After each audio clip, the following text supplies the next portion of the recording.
এখন টেলিভিশনের প্রতিনিধির আয়োজন এখন প্রকাশে স্বাগত। আপনাদের সাথে আছি আমি মাহমুদ রাকিব। আজকের এখন প্রকাশে আমাদের সাথে একজন বিশেষ অতিথি রয়েছেন। আমরা তার কাছ থেকে বর্তমান রাজনীতির নানা দিক নিয়ে সাধারণ মানুষের নানা ধরনের প্রশ্নের উত্তর খুঁজব। আমাদের সাথে আছেন বাংলাদেশ জাতীয়তাবাদী দল বিএনপির যুগ্ম মহাসচিব শহীদুদ্দিন চৌধুরিয়ানী।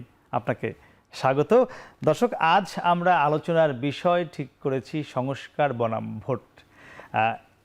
দেশে এখন এগোচ্ছে, সামনে ভোট, সেদিকে সঙ্গে সঙ্গে সংস্কার। বিএনপিও ঠিক তাই বলছে, ভোট চাই, সংস্কারের পাশাপাশি। আমার প্রথম আপনার কাছে যেটি প্রশ্ন, 5 আগস্টের পর বলতে গেলে বাংলাদেশে এককভাবে মাঠে খুব ভালোই রাজনীতির মাঠে বিএনপি রয়েছে, জনপ্রিয়তাও আগের চেয়ে আরও বেড়েছে আমরা যেটি বুঝতে পারছি। আপনার কাছে যেটি জানবার ইচ্ছা, এই যে এত জনপ্রিয়তা বা এত সারা দেশে লক্ষ নেতাকর্মী আছে বিএনপির, এদের সামলাতে বেগ পেতে হচ্ছে কিনা? আমরা জানি আপনি বিএনপির এই মুহূর্তে রাজনীতির পুরো বিষয়টা দেখভাল করছেন মাঠের। ধন্যবাদ এখন টেলিভিশনকে এবং প্রিয় দর্শক শ্রোতা যারা শুনছেন। দেখেন, 5 তারিখের আগের পরিস্থিতি আর এখনকার পরিস্থিতি স্বাভাবিক কারণেই তো প্রেক্ষাপট ভিন্ন। জি, একটা ফ্যাসিবাদের বিরুদ্ধে আমরা লড়াই করেছি, সংগ্রাম করেছি, এবং দীর্ঘদিন বছরের পর বছর, 17-18 বছর, 16-17 বছর অনেক নেতাকর্মী গুম খুনের শিকার হয়েছে, অত্যাচার নির্যাতনের শিকার হয়েছে, মামলা হামলা আমরা এক একজন এক একভাবে জর্জরিত ছিলাম। এটা তো শুধু বিএনপি না, সর্বশেষ যে জুলাই আন্দোলন ছিল, সে আন্দোলনে ছাত্র জনতার যে গণ অভ্যুত্থান, সেখানে কিভাবে হেলিকপ্টার থেকে গুলি বর্ষণ করে ছাত্র জনতাকে হত্যা করা হয়েছিল, এবং সর্বশেষ সে আন্দোলনেও প্রায় 2000-এর অধিক নেতাকর্মী, সাধারণ মানুষ শহীদ হয়েছে, ছাত্ররা শহীদ হয়েছে। তো 5 তারিখের পরে আমাদের সবার টার্গেটটাই তো হলো একটু ভিন্ন, যে আমরা একটা নতুন বাংলাদেশ, একটা সুন্দর বাংলাদেশ, আগামীর বাংলাদেশটা যেন সুন্দর হয়, যার জন্য আমাদের এত ত্যাগ, এত তিতিক্ষা, এত শ্রম, এত ঘাম, সব কিছু মিলিয়েই তো আমরা বাংলাদেশের ভবিষ্যৎটাকে উজ্জ্বল দেখতে চাই। এবং ফ্যাসিবাদ বিরোধী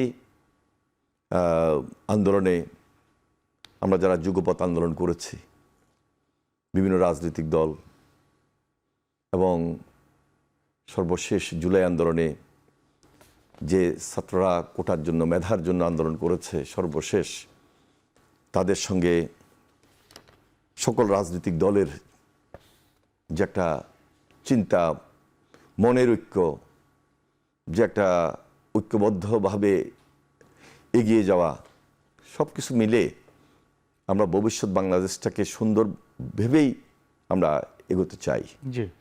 তো এই মুহূর্তে আজকে প্রায় 8 মাস আগস্টের পর, জি, 8 মাস শেষ হয়েছে নাকি 8 মাস চলছে, হ্যাঁ, এরকমই। এরকম আমরা খুব বেশি দেখতে চেয়েছিলাম হাসিনার বিচার। যেই ফ্যাসিবাদী শাসক এই দেশের দুর্নীতি দুঃশাসনের সঙ্গে জড়িত, তার বিচারটাকে আমরা দৃশ্যমান দেখতে চেয়েছি।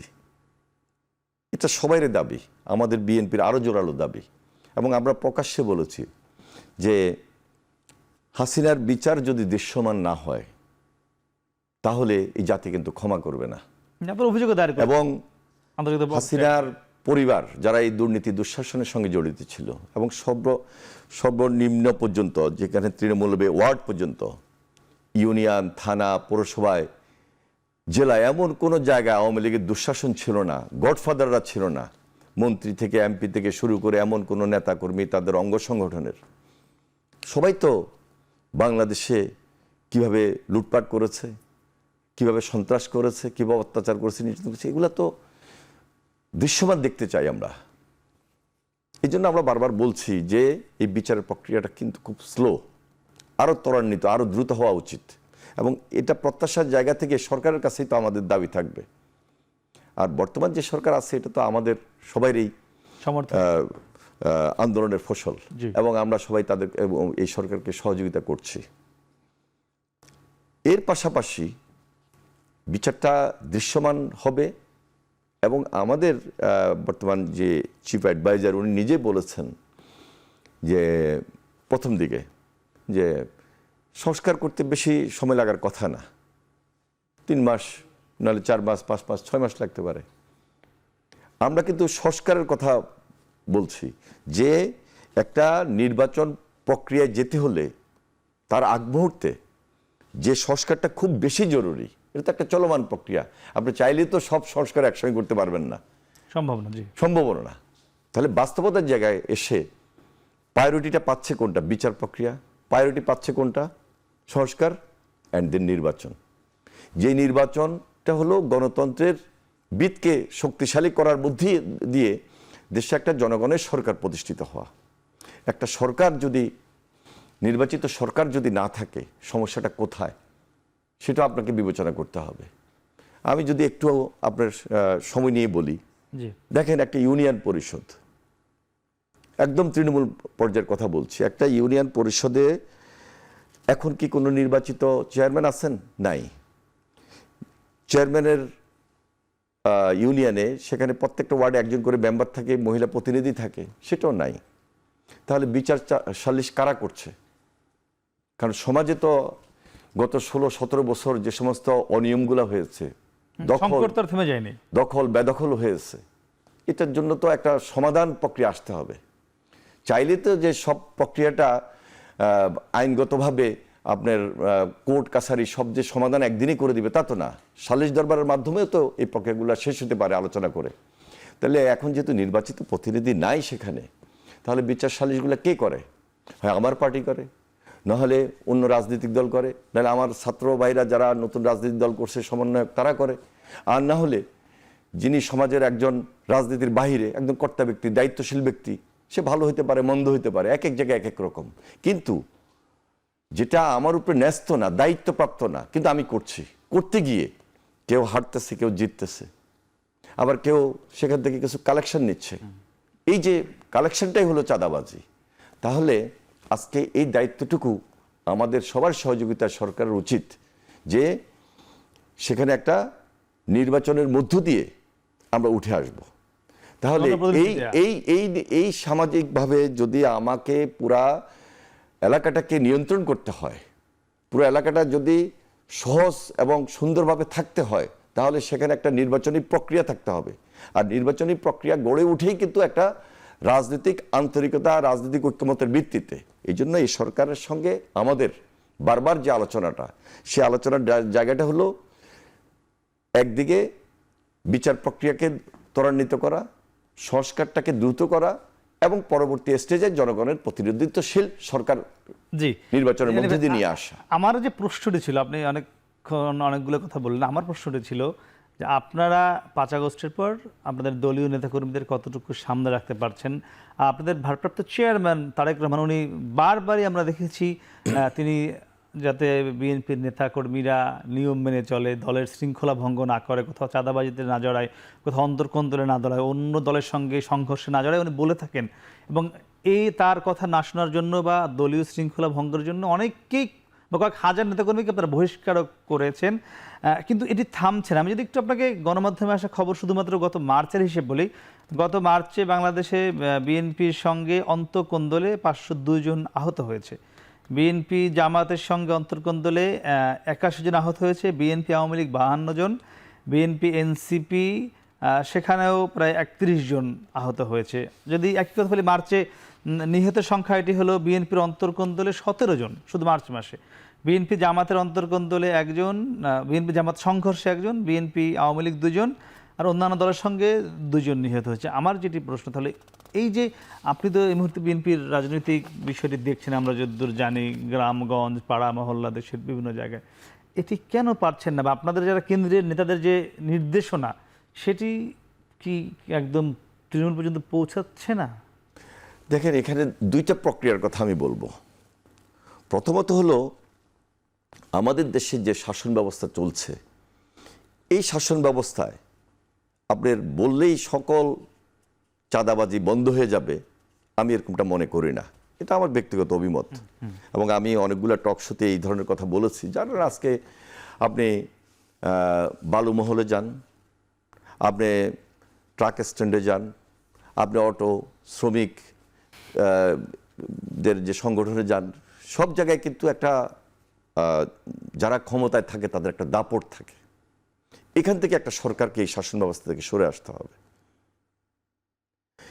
এটা কোনো নেতার নেতৃত্বে এই ধরনের প্রক্রিয়ায় যদি আপনি কালেকশনটা করেন, সে নেতার বাড়ি হবে, তার মানে ওই দলের রাজনীতির বদনাম হবে।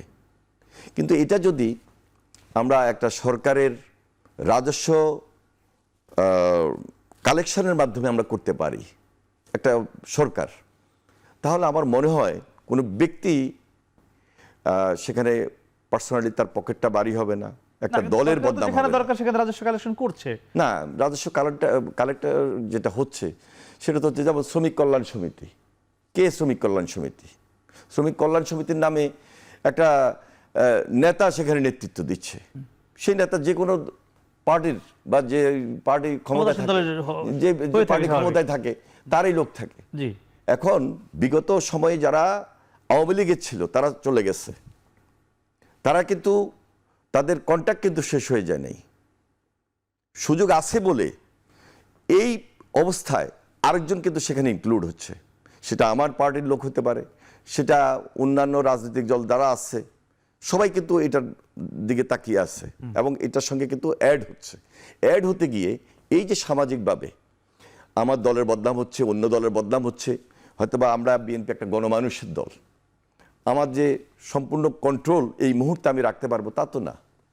কারণ আমরা একটা লিডারশিপ এমনভাবে নিয়ে যাই তৃণমূল পর্যায়ে, গণমানুষের দল বিধায় অনেক সমর্থক থাকে, অনেকে বিএনপির নামে বিভিন্নভাবে বিভিন্ন কালেকশন যদি করে, আমি ইচ্ছা করলে তাকে কিন্তু কন্ট্রোলে আর নিয়ে আসতে পারি না।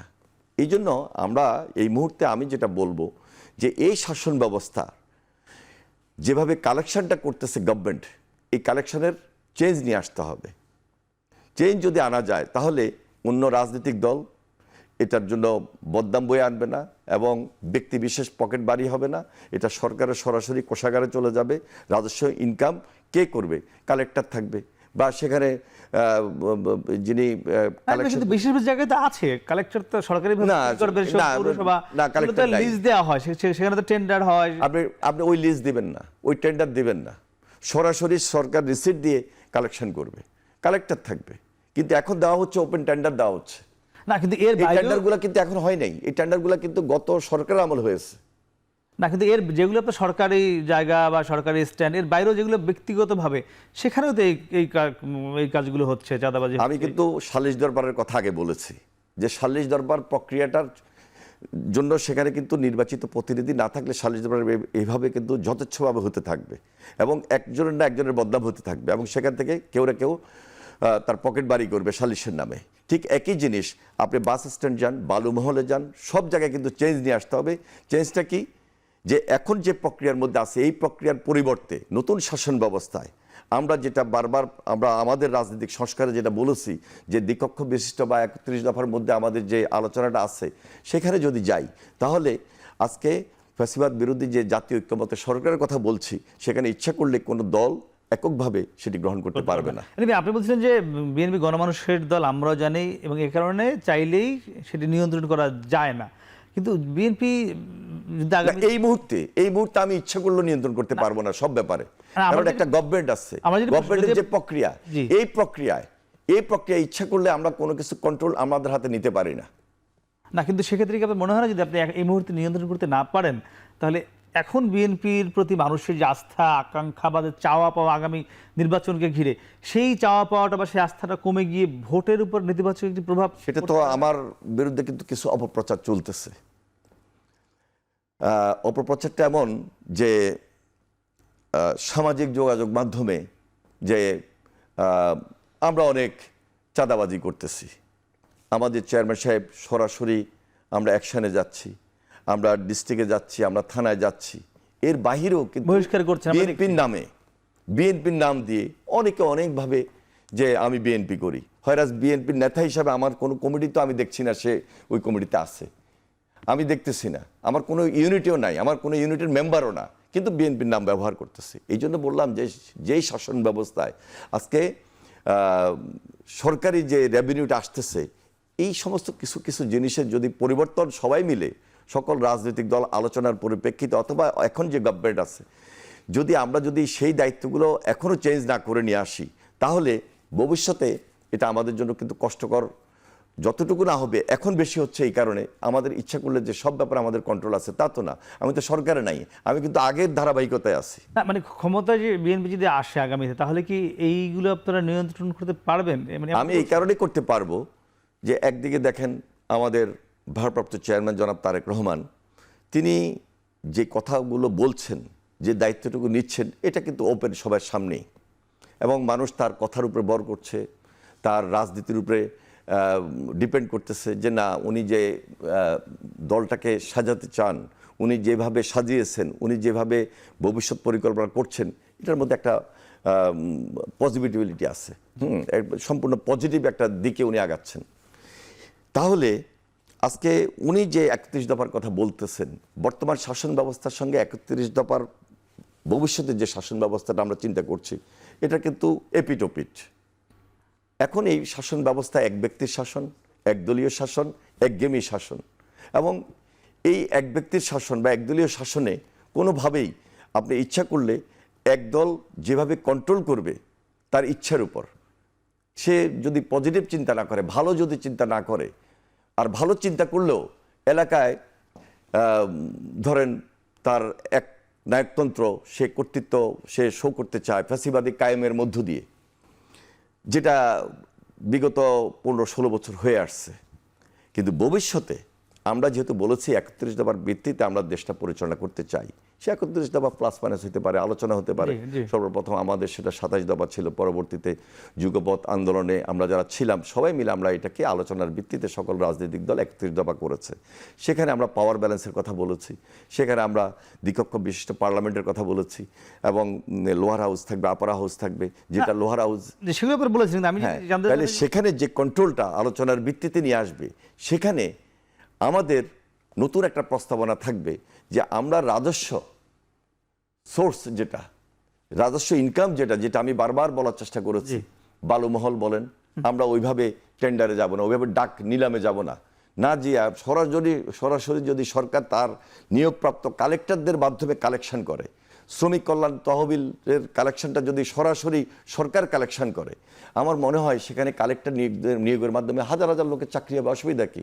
তারা সেখানে কমিশন পাবে, বেতন পাবে, সেখান থেকে তো আমি সরকারি রাজস্বটা গ্রহণ করতে পারি। আমি ছোট্ট একটু জানতে চাই যে এখন যদি আপনার মানে এই অবস্থা হয়, নিয়ন্ত্রণ করতে না পারা, এখন ক্ষমতা আপনি আসেননি, ক্ষমতা আসলে এটি আরো কঠিন হয়ে যাবে না বিএনপির জন্য? এই নিয়ন্ত্রণটা তো আমার হাতে না, এখনকার নিয়ন্ত্রণটা সরকারের। অন্তর্গত দলে মানুষ নিহত হচ্ছে, অন্য দলের সঙ্গে সংঘর্ষ হচ্ছে, চাঁদাবাজি হচ্ছে, মানে এটি তো আরো বাড়ার কথা যে ক্ষমতা আসলে। এটার জন্য আমরা সরকারকে সম্পূর্ণ সহযোগিতা করছি। উদ্যোগটা কিন্তু এই ক্ষমতা আসলে এটি বাড়বে কিনা আরো? না, বিএনপি ক্ষমতা আসলে তো বাড়ার কোনো সুযোগ নাই, এটা আমি আগেই বলেছি। কেন নাই আপনার কেন মনে হচ্ছে? এখন যেহেতু ক্ষমতা আপনি নেই, ক্ষমতা আসলে এটি আরো বাড়বে না? তখন তো চাহিদা আরো বাড়বে। আমি সরকারকে এইভাবে পরামর্শ দিতে চাই যে এখন যে সংস্কারের আলোচনাটা চলছে, এটাও কিন্তু সংস্কারের একটা অংশ। তাহলে আমি সহযোগিতা করতেছি, সংস্কারের জায়গায় যদি এই জিনিসগুলো নিয়ে আসেন, যে প্রস্তাবনাটা বারবার দেওয়ার চেষ্টা করেছি যে কিভাবে, কিন্তু বিএনপিটা কিভাবে কমবে যদি ক্ষমতা আসে? আপনি অন্তর্কন্ত দল কিভাবে কমাবেন? চাঁদাবাজি কিভাবে কমবে বিএনপি? আমি তো এককভাবে সরকার চালাবো বিএনপি আসলে এই কথা বলি নাই। আমি বারবার বলেছি জাতীয় ঐক্যমত্যের সরকার আমরা গঠন করব। আর যখনই আপনি জাতীয় ঐক্যমত্যের সরকার গঠন করবেন, সেখানে সব দল আলোচনা করে যেটা বেটার, সেই আলোচনাটার মাধ্যমে নতুন সিদ্ধান্ত আসবে এবং নতুনভাবে সরকার পরিচালনা হবে, নতুন শাসন ব্যবস্থা যাবে, এবং নতুন শাসন ব্যবস্থার আলোকে দেখবেন এদেশে রাহাজানি, চাঁদাবাজি সবকিছু কিন্তু একের পর এক। জাতীয় সরকার হলে যে, এটি আপনার আমি একমত। জাতীয় ঐক্যমত্যের সরকার বলছি, জাতীয় সরকার বলি নাই, ঐক্যমতের। একটু জানতে চাইবো, আপনি নিশ্চয়ই দেখেছেন ঈদুল ফিতরের দিন প্রধান উপদেষ্টা জাতীয় দিকে নামাজ পড়েছেন। তিনি নামাজ শেষে যখন মানুষের সঙ্গে হ্যান্ডশেক করছিলেন, তখন অনেক সাধারণ মানুষ, বা আমরা জানি না সাধারণ কিনা, তাদের পাতানো কিনা, 5 বছর স্যার বলে কথা বলেছেন। আপনি দেখেন গত পরশুদিন সম্ভবত স্বরাষ্ট্র উপদেষ্টা বলেছেন যে সাধারণ মানুষ বলেছে আপনারা 5 বছর রাষ্ট্র চালান, এমনটি কথা তিনি একটি কমেন্ট করেছে, আপনি দেখেছেন।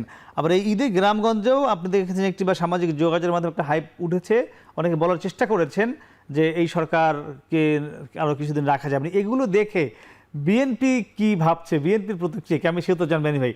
এই সরকার কতদিন থাকবে?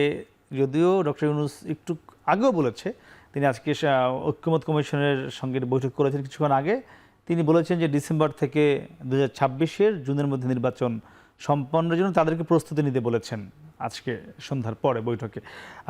সেখানে আমি আপনাকে ঈদ উল ফিতরের কথা বলছিলাম, বা এবার ঈদে গ্রামে গঞ্জের কথা, স্বরাষ্ট্র উপদেষ্টা তারা একটি 5 বছরের কথা মানুষের মুখ থেকে আসছে।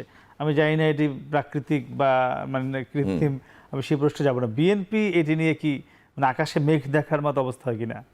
দেখুন, প্রফেসর ডক্টর মোহাম্মদ ইউনূস কখনোই বলেন নাই, ইভেন আজকেও বলেন নাই যে উনি কন্টিনিউ করবেন, কখনোই বলেন না। জি, সুতরাং ওনার উপরে এই অভিযোগ বা ওনার গভর্নমেন্টের উপরে এই অভিযোগ দেওয়ার কোনো সুযোগ আমাদের নাই। আর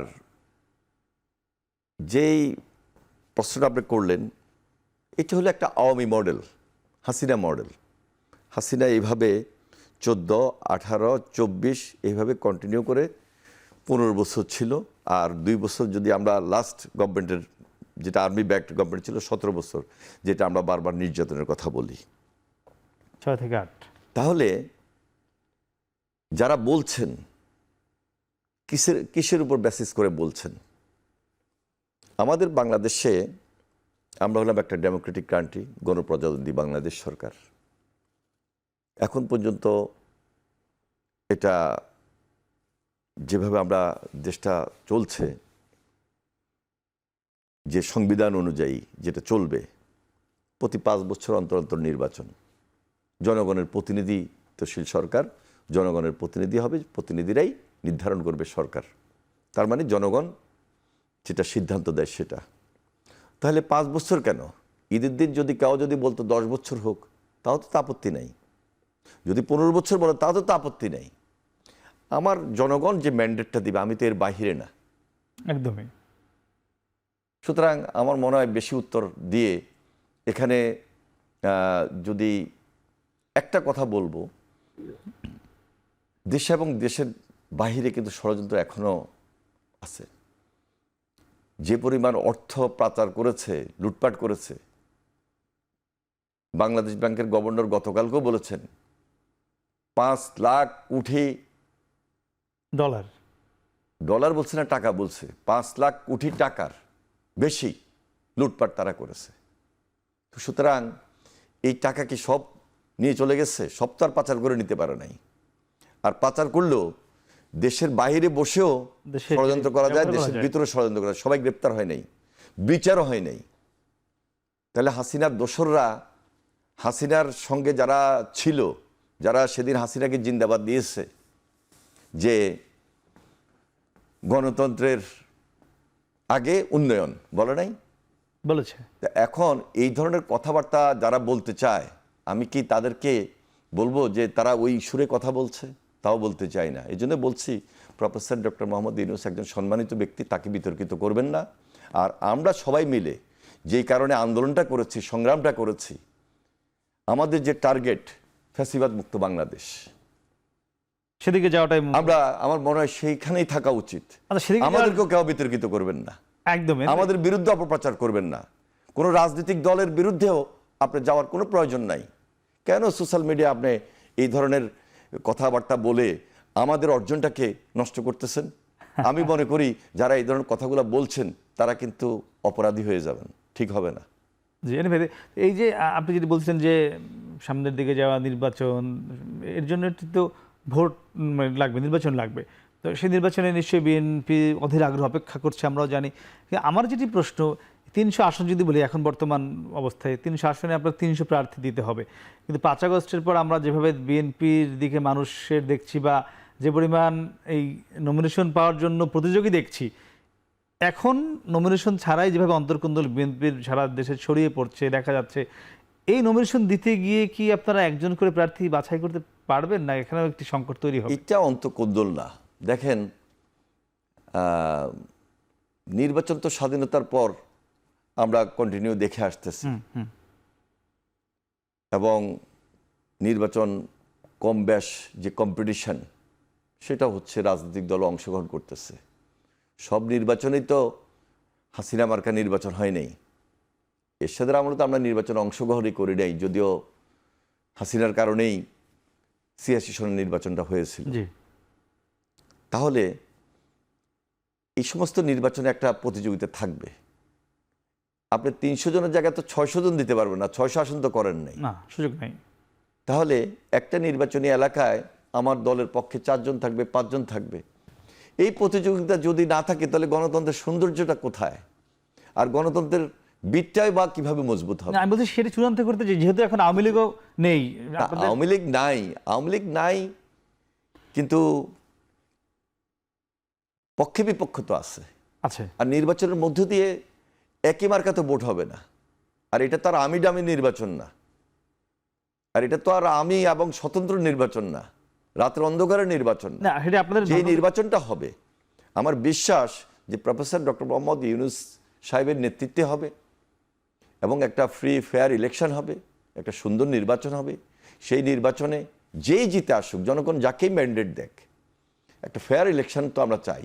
না, এটা তো আমাদের দীর্ঘদিনের আন্দোলন, দীর্ঘদিনের। তৃণমূল থেকে অনেকে বলছেন যে ৫ আগস্টের পর অনেক বিভিন্ন জায়গায় গ্রামে গঞ্জে নতুন নতুন নেতা এসে বসছেন, ত্যাগী নেতারা যে তাদের যে সম্মান পাওয়া সেটি পাচ্ছে না। আপনাকে অপেক্ষা করতে হবে আমার নমিনেশন পর্যন্ত। আমি কি ত্যাগী লোকটাকেই প্রাধান্য দিচ্ছি কিনা?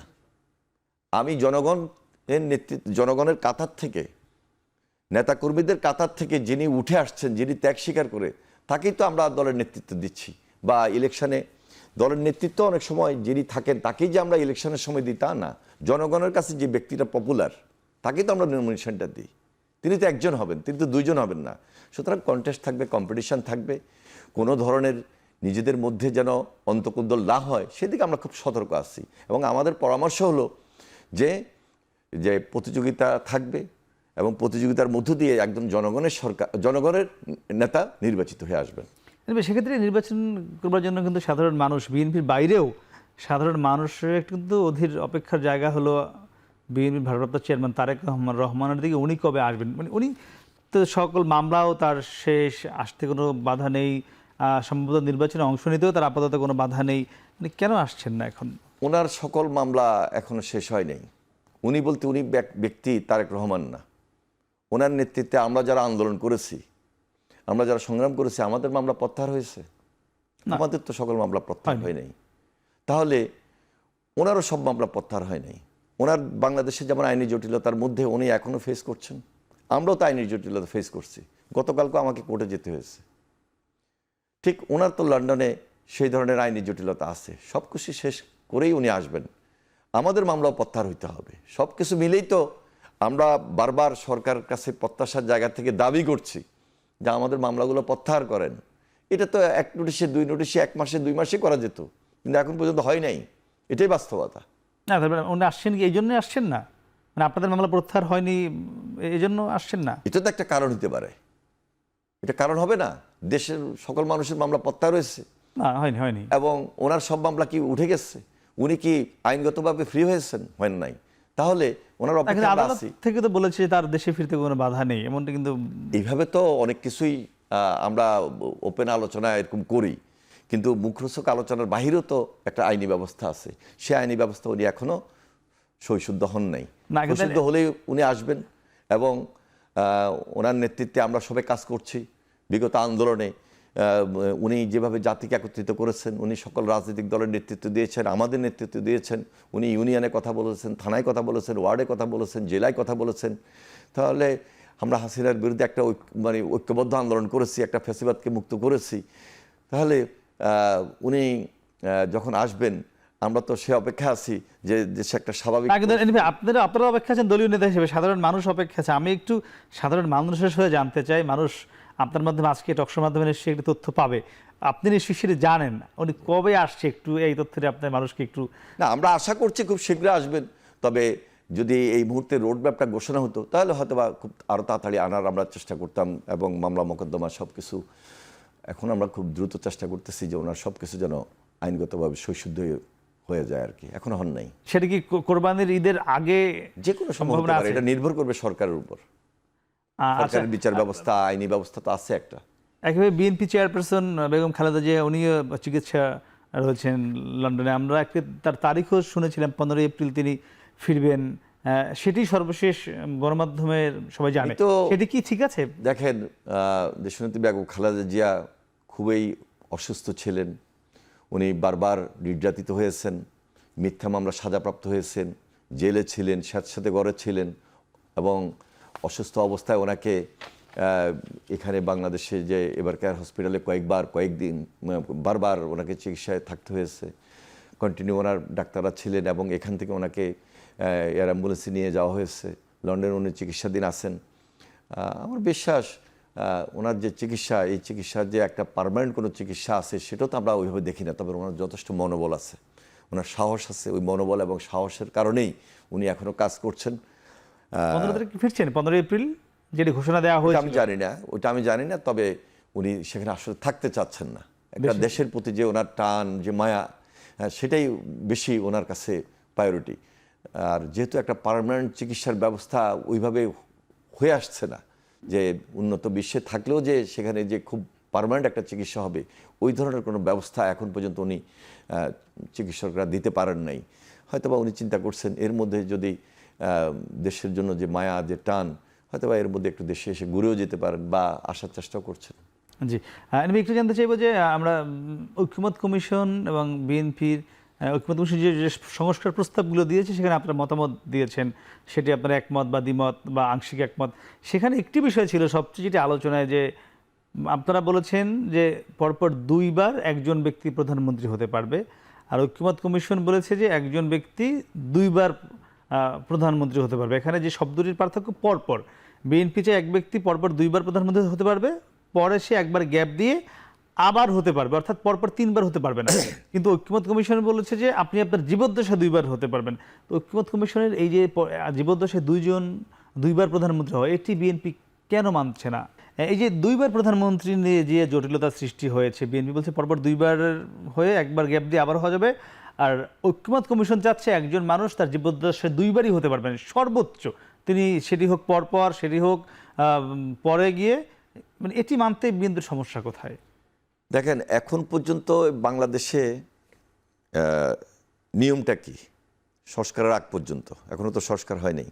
যতবার ইচ্ছা হওয়া যায়, আজীবন প্রধানমন্ত্রী হতে পারবে একটা দল যদি ক্ষমতায় থাকে। জি, আজীবন প্রাইম মিনিস্টার, প্রেসিডেন্ট হতে পারবে, তাই তো নাকি? হ্যাঁ, এখন পর্যন্ত তাই। এখন পর্যন্ত তাই। তাহলে বিএনপি যে 31 দফার মধ্যে যে সংস্কারটার কথা বলেছে, যে পরপর 2বার প্রধানমন্ত্রী হওয়া যাবে না, তার মানে আপনি 3বার হতে পারবেন, 2বার হতে পারবেন, 2বার পারবেন, 3বার পারবেন না।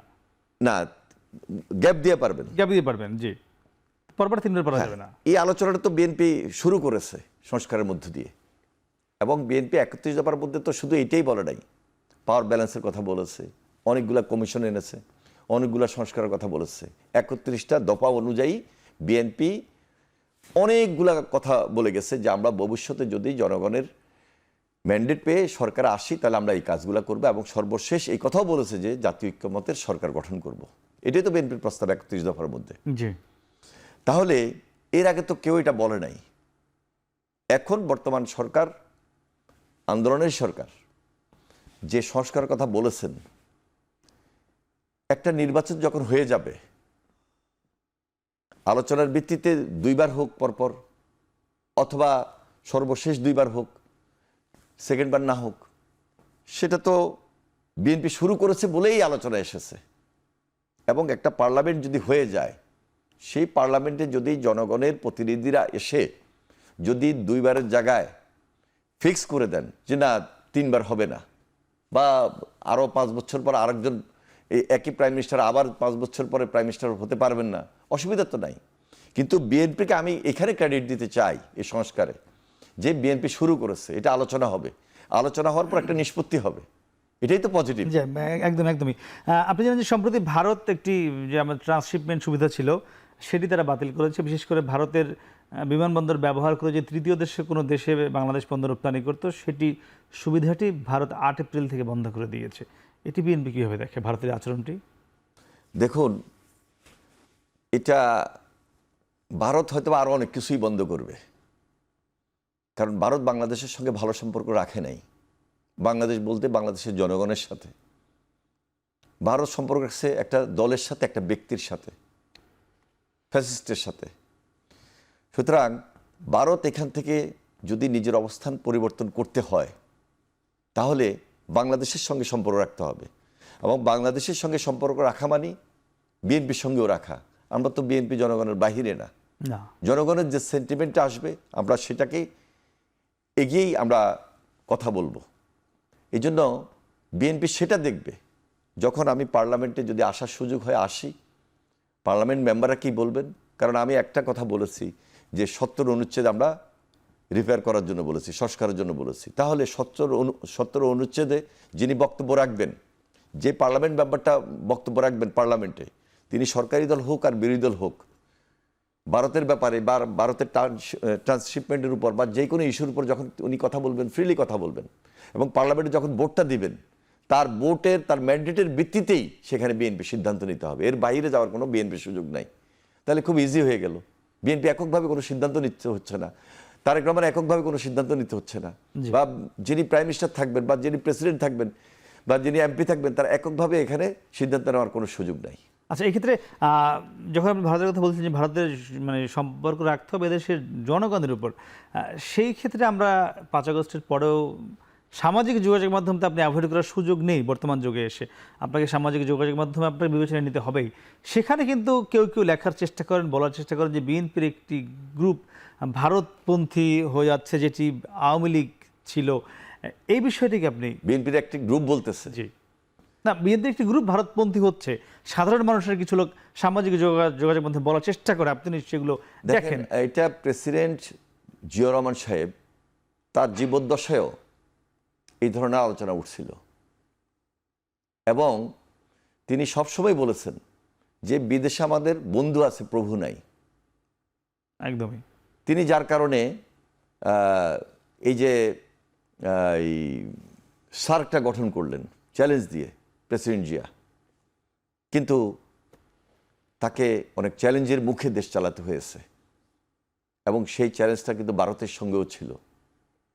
নেবার কান্ট্রি হিসাবে অনেক প্রেসারে শহীদ রাষ্ট্রপতি জিয়াউর রহমান দেশ চালিয়েছেন, অনেক ষড়যন্ত্র হয়েছে। দেশনেত্রী বেগম খালেদা জিয়া গত 17 বছর যেভাবে অত্যাচারিত হয়েছে, নির্যাতিত হয়েছেন, একটা দেশের সঙ্গে একটা ব্যক্তির সঙ্গে ভারত সম্পর্ক রাখার কারণে ওই ফ্যাসিবাদ পকারান্তে ভারত বেগম খালেদা জিয়ার উপর অত্যাচার নির্যাতন করেছে। তাহলে ভারতের সঙ্গে আমাদের খুব প্রেম, খুব বন্ধুত্ব, খুব সম্পর্ক, আমার 2-4 জন দলের মধ্যে চাইলো আর হয়ে গেল, এত সহজ? তারেক রহমান সেটা করবেন না। তারেক রহমান জনগণের সেন্টিমেন্টটাকে প্রাধান্য দিচ্ছেন, এবং বাংলাদেশে তিনি যেভাবে আন্দোলনটা তৈরি করছেন এবং ভোটের লড়াইয়ে যাওয়ার জন্য সবাইকে একত্রিত করছেন, তারেক রহমান একদিনে করেন নাই। বিশেষ করে 2018-র পর তারেক রহমান ভারপ্রাপ্ত চেয়ারম্যান হিসাবে যে দায়িত্বটুকু গ্রহণ করেছেন, ফ্যাসিবাদের বিরুদ্ধে লড়াই করা, সংগ্রাম করা, পকারান্তে ভারতের বিরুদ্ধে ওনাকে অবস্থান নিতে হয়েছে, কথা বলতে হয়েছে। সুতরাং তারেক রহমান আসা মাত্রই ভারতের সঙ্গে বন্ধুত্ব হতে পারে, কিন্তু তারেক রহমানের প্রভু বা বাংলাদেশের প্রভু ভারত হতে পারবে না। আপনি কিছুক্ষণ আগে বলছিলেন যে জনপ্রতিনিধি দরকার, স্থানীয় কথা আপনি বলছিলেন যে সেখানে চেয়ারম্যান কিংবা মেম্বার হলে নানান সমস্যা কেটে যেত। আমরা দেখছি বিএনপি জাতীয় নির্বাচনের কথা বারবার বলছে, সেটিকে গুরুত্ব দিচ্ছে, কিন্তু স্থানীয় সরকার বা ছাত্র সংসদ এটিতে বিএনপি কিংবা ছাত্রদল কেন নিরুৎসাহিত করছে? না, আমি ছাত্রদলের ধরেন স্কুলে, কলেজে বা শিক্ষা প্রতিষ্ঠানে অথবা ইউনিভার্সিটিতে নির্বাচন হবে, কোনোভাবে আমরা এর বিরুদ্ধে না। আমরা খুব পজিটিভলি নির্বাচন করতে চাই, এবং আমাদের ছাত্রদল সেই ব্যাপারে পজিটিভলি কাজ করতেছে। সাধারণ ছাত্রদের অধিকার নিয়ে কথা বলছে, ছাত্র রাজনীতির ভাবমূর্তি ফিরিয়ে আনার জন্য তারা লড়াই সংগ্রাম দীর্ঘদিন থেকে করতেছে। অত্যাচারিত হয়েছে, নির্যাতিত হয়েছে, ভাবমূর্তি ফিরিয়ে আনার জন্য ছাত্রদলের একটা নিজস্ব ঐতিহ্য আছে, ছাত্র রাজনীতির ঐতিহ্য আছে। এই ঐতিহ্য এবং ইতিহাসটাকে ধারণ করেই ছাত্রদল এগিয়ে যাচ্ছে। ঠিক একইভাবে স্থানীয় সরকার প্রাধান্যতা আগে হওয়ার কথা না। আমার বাংলাদেশে যদি আমি জাতীয় রাজনীতি ঠিক না করি, নেতৃত্ব যদি ঠিক না হয়, তাহলে বিচ্ছিন্ন বিক্ষিপ্তভাবে এই যে গ্রামে গঞ্জে কর্তৃত্ব চলবে, শাসন ব্যবস্থা চলবে, অথবা নির্বাচনবিহীন একটা অধ্যায় চলবে, যেখানে কালেকশন হবে, যেখানে ব্যক্তি বিশেষ সালিশ দরবারের সঙ্গে জড়িত হবে। এই জন্য জাতীয় নির্বাচনের ধারাবাহিকতায় আপনি স্থানীয় সরকার নির্বাচন হবে ধারাবাহিকভাবে, আগে জাতীয় নির্বাচন এবং পরবর্তীতে মানে স্থানীয় যদি সরকার নির্বাচন। উল্টা আসলে সমস্যাটা কোথায়? উল্টা আসলে সমস্যা হলো যে এটা কন্ট্রোল করা যাবে না, একটা বিচ্ছিন্ন বিক্ষিপ্ত এবং সমাজের মধ্যে এমন একটা পরিস্থিতি সৃষ্টি হবে, হানাহানি রাহাজানি এমনভাবে তৈরি হবে।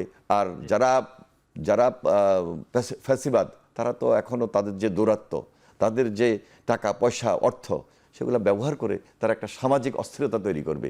সেখানে আমরা একদম শেষ 20 সেকেন্ডে জানতে চাই, আগামী বাংলাদেশে আমরা বিএনপির সঙ্গে জামাত, এনসিপি সহ সবাইকে এক ঐক্যবদ্ধ বাংলাদেশে পাবো, নাকি হানাহানি চলতেই থাকবে?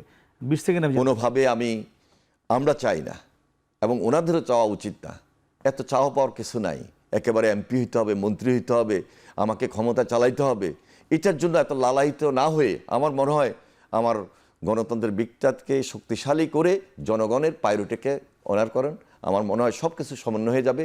এবং আমরা বিএনপি কখনো বলি নাই আমরা এক ব্যক্তির শাসন অথবা একদলীয় শাসনে থাকব। আমরা আন্দোলন করেছি, সংগ্রাম করেছি, জাতীয় ঐক্যমত সরকার গঠন করার মধ্য দিয়ে সবাই একত্রিত থাকব, দেশের জন্য থাকব। জানি ভাই, আপনাকে অসংখ্য ধন্যবাদ। আমাদের সঙ্গে যুক্ত পর্যন্ত কথা বলছিলাম বিএনপি যুগ্ম মহাসচিব শহীদুদ্দিন চৌধুরী আনির সঙ্গে। আমরা নানান বিষয়ে কথা বলছিলাম, বিএনপির আগামী রাজনীতি কী করবে, কীভাবে এগোবে, সব বিষয়ের কথার শেষে যেটি বলেছেন যে আগামীর দেশ হবে জাতীয় ঐক্যমতের ভিত্তিতে চলবে, একসঙ্গে চলবে, সবাইকে নিয়ে চলবে। আমরাও সে প্রত্যাশা করছি আগামীর বাংলাদেশ হবে ঐক্যবদ্ধের বাংলাদেশ। সে প্রত্যাশা শেষ করছি। শুভরাত্রি।